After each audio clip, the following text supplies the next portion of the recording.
example, we've got our 12-2 low voltage cable running back to our transformer.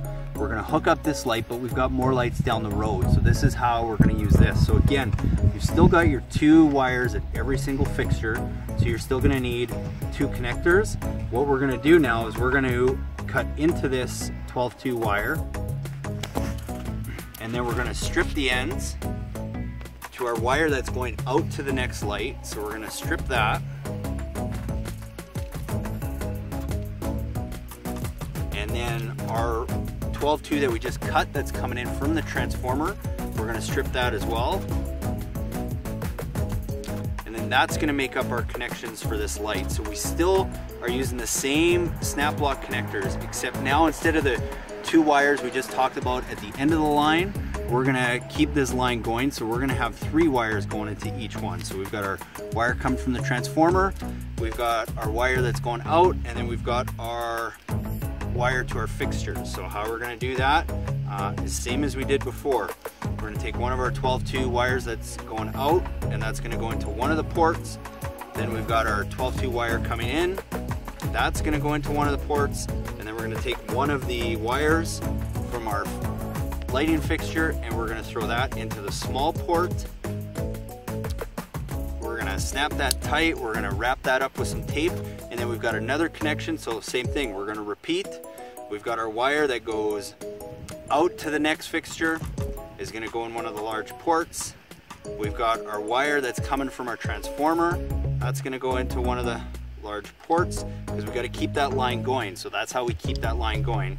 And then we take our last fixture wire and we throw that in the small port, snap those tight, tape those shut, and we've got 2 connections at each light. Well, we've got the wire coming in, hooked up to the light, and then we've got it connected so that the line keeps going, and we're going to continue to do that until we get to the end again, and then we're going to finish that line off.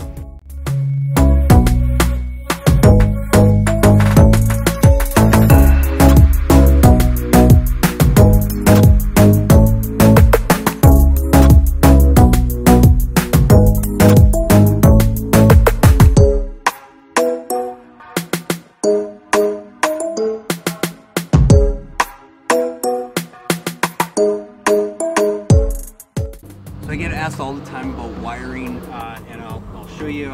In a lot of the videos I talk about these are BBS2 snap block connectors because they're super easy to use.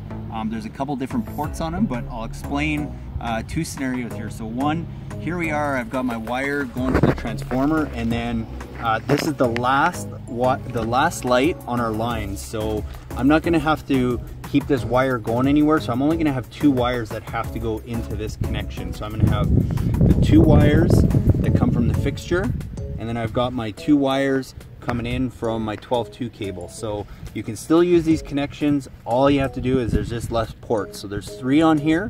You're actually only gonna use 2 for each wire. So I've got my 12-2, and then I've got my fixture wire. I'm gonna tighten that up, throw that in there, and clamp it down nice and tight. Now that should hold pretty good, but I always wrap the base in a little bit of electrical tape too, just for an added measure. It's not to keep out the water or anything. I really want to make sure those wires don't pull apart, because I hate having to come and repair connections. So I do that just as an added safety measure. And then because obviously you have 2 wires on the fixture, you're gonna have 2 connections at every single light. So this is an example of how you're gonna wire it if you're the last light on the line, and then I'll show you what to do if you need to keep that run going, how we're gonna split the wire.